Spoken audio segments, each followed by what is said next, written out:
André Comte Sponville nació el 12 de marzo de 1952 en Francia. Ensayista, filósofo y pensador francés, estudió en la Escuela Normal Superior de París y sustentó una tesis de doctorado en la Universidad de París. Fue profesor de la Universidad de la Sorbona. Se inició en la escritura en 1988 al tiempo en que colaboraba en diversos periódicos. Es miembro del Comité Consultivo Nacional de Ética y doctor honoris causa por la Universidad de Mount Sinai. Es autor de diversos libros filosóficos en los que se trata sobre el ateísmo a través del postmaterialismo, una nueva búsqueda del saber y la felicidad. En la actualidad se dedica casi en exclusiva a la escritura y a la colaboración institucional. Su obra El alma del ateísmo es su obra más traducida a nivel internacional. Pequeño Tratado de las Grandes Virtudes, capítulo 13, la tolerancia. Hay preguntas como ser tolerante significa tolerarlo todo, o juzgar lo que hay de intolerante demuestra siempre intolerancia. Pero la respuesta solo tiene valor por los argumentos que la preparan y la justifican. Filosofar es pensar sin pruebas, pero no pensar en cualquier cosa. La razón manda como en las ciencias, pero sin comprobación ni refutación posibles. ¿Por qué no contentarse entonces con las ciencias? Porque no se puede. No responden a ninguna de las preguntas esenciales que nos planteamos, ni siquiera a las que ellas nos plantean. Una filosofía es un conjunto de opiniones razonables, lo cual es más difícil y más necesario de lo que se cree. Filosofar es pensar sin pruebas, y aquí es donde interviene la tolerancia. Cuando la verdad es conocida con certeza, la tolerancia no tiene objeto. No podríamos tolerar que el contable que se equivocara en sus cálculos se negara a corregirlos, y tampoco que el físico se negara a corregirse cuando la experiencia le quita la razón. El derecho al error solo tiene validez, pero una vez que el error ha sido demostrado, deja de ser un derecho y no da ninguno. Perseverar en el error ya no es un error, sino una falta. Por eso los matemáticos no tienen necesidad de tolerancia. Las demostraciones son suficientes para su tranquilidad. En cuanto a aquellos que quisieran impedir a los científicos trabajar o expresarse, no es de tolerancia de lo que se carecen, sino de inteligencia y de amor a la verdad. En primer lugar, hay que conocer lo verdadero, que no impone nada, prima y se impone a todos. Los científicos no tienen necesidad de tolerancia, sino de libertad. Para ellos no existe más obligación que la experiencia y la razón. Para ellos no hay más obligación que la verdad en la medida que sea posible, y esto es lo que se llama la libertad de espíritu. ¿En qué se diferencia de la tolerancia? En que esta última solo interviene cuando no hay conocimiento, mientras que la libertad de espíritu es el mismo conocimiento en la medida que nos libera de todo, incluso de nosotros mismos. La libertad no obedece, por eso es libre, aunque sea necesaria, y hace libre. Una ciencia solo avanza corrigiendo sus errores, por lo tanto no se podría pedir que los tolerara. El problema de la tolerancia solo se plantea en las cuestiones de opinión. Por eso se plantea a menudo y casi siempre ignoramos más cosas de lo que sabemos, y todo lo que sabemos depende directa o indirectamente de lo que ignoramos. Tolerar es aceptar lo que podríamos condenar, es permitir lo que podríamos impedir o combatir, es pues renunciar a una parte de nuestro poder, de nuestra fuerza, de nuestra ira. Sin embargo, solo es virtuoso cuando se asume algo, cuando se va más allá del propio interés, del propio sufrimiento, de la propia impotencia. La tolerancia solo tiene valor contra uno mismo y en relación a otro. No hay tolerancia cuando no se tiene nada que perder, y todavía menos cuando se tiene todo que ganar, soportando, es decir, no haciendo nada. Tolerar es soportar uno mismo cuando es otro el que soporta, ya no es tolerancia.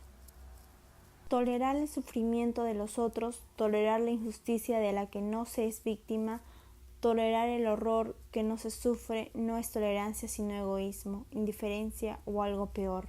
Tolerancia no es permitir que se haga daño.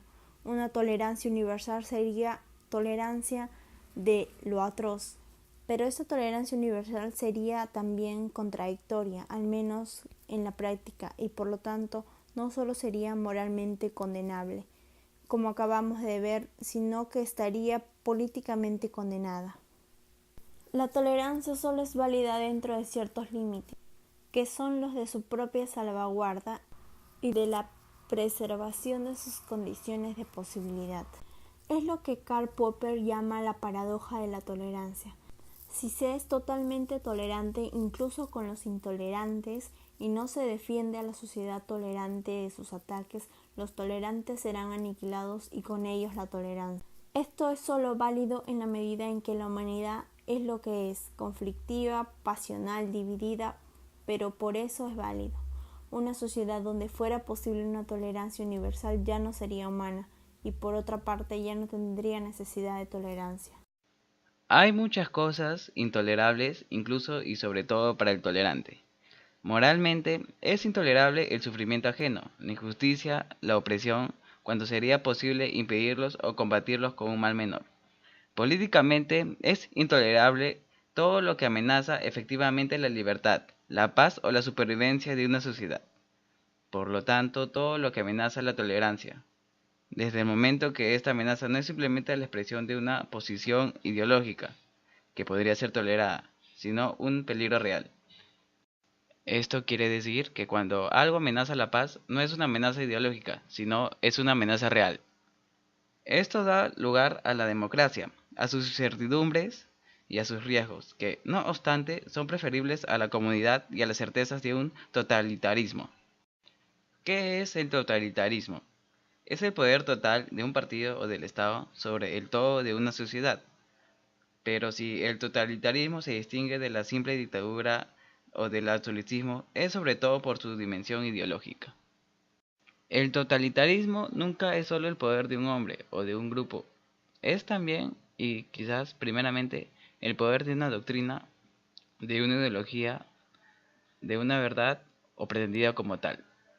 Y es así que de esta manera el totalitarismo funciona. Por eso todo totalitarismo es intolerante, porque la verdad no se discute, no se vota y no necesita para nada las preferencias o las opiniones de nadie. Es como una tiranía de la verdad, una verdad absoluta.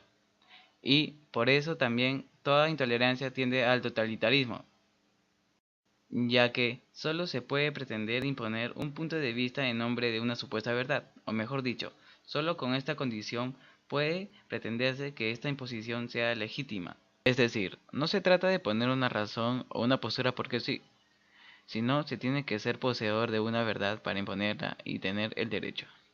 Una dictadura que se impone por la fuerza es un despotismo, y si se impone por la ideología es un totalitarismo. Se comprende que la mayoría de los totalitarismos sean también despotismos, como las Fuerzas Armadas en el Perú, y que en nuestras sociedades modernas, que son sociedades de comunicación, la mayor parte de los despotismos tienden al totalitarismo.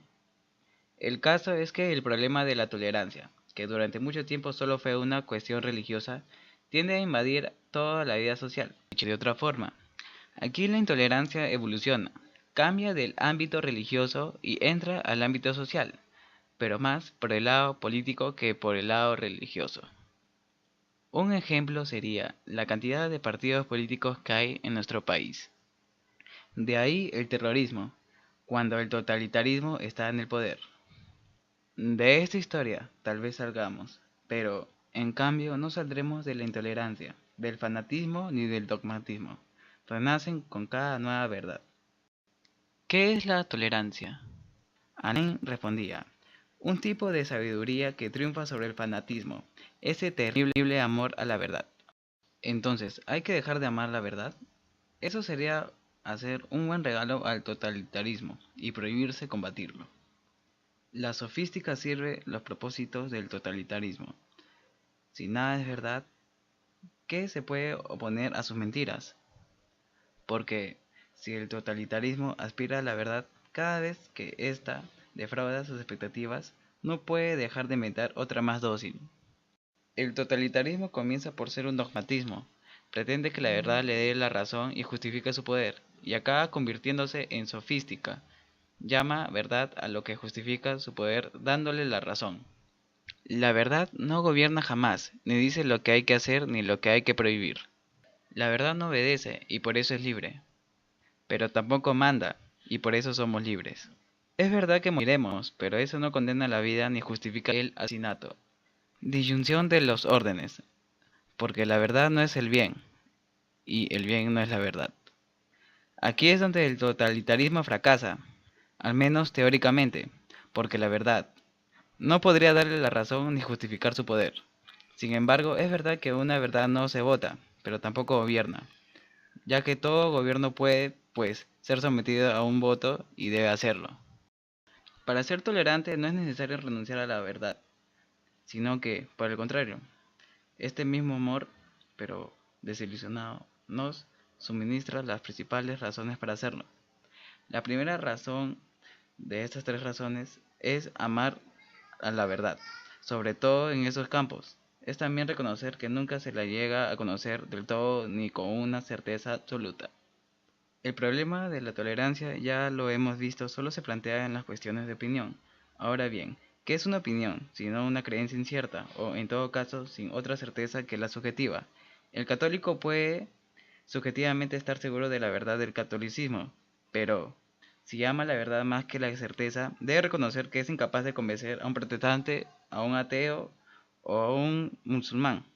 Cada uno, por muy convencido que puede estar de tener la razón, debe pues admitir que le es imposible demostrarlo y que se halla por lo tanto en el mismo plano que sus adversarios.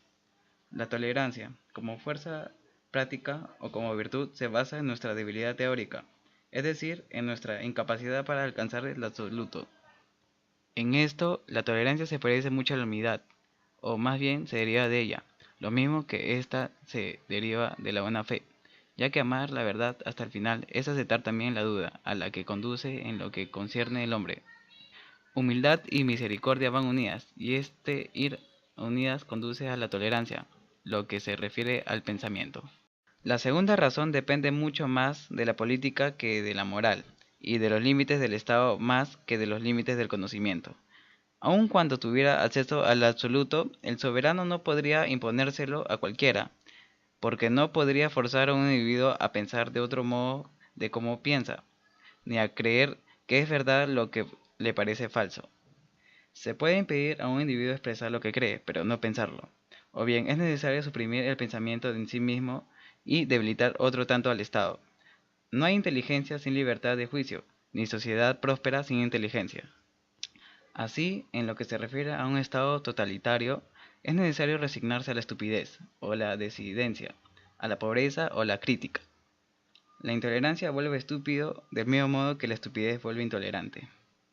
La intolerancia del Estado, y por tanto de lo que nosotros llamamos el totalitarismo, solo puede debilitar a este a corto o a largo plazo debido al debilitamiento del vínculo social y de la conciencia individual. En cambio, en un régimen tolerante, la fuerza del Estado hace la libertad de sus miembros, del mismo modo que su libertad hace su fuerza. ¿No es esto la laicidad? ¿Y qué es la laicidad sino la tolerancia instituida? La tercera razón es quizá la más reciente y la menos comúnmente aceptada. Se trata del divorcio, o de la independencia recíproca entre la verdad y el valor, entre la verdad y el bien. Si la verdad es la que manda, como piensa Platón, Stalin o Juan Pablo II, la única virtud es someterse a ella, y puesto que la verdad es la misma para todos, todos deben someterse por igual a los mismos valores, a las mismas normas, a los mismos imperativos. Una misma verdad para todos significa una misma moral, una misma política, una misma religión para todos. Fuera de la verdad no hay salvación, y fuera de la iglesia o del partido no hay verdad. El dogmatismo práctico, que considera el valor como una verdad, conduce así a la buena conciencia, a la suficiencia, al rechazo o al desprecio del otro, a la intolerancia. El dogmatismo es una tendencia a asumir ciertos principios o doctrinas de un modo absoluto y tajante sin admitir cuestionamientos.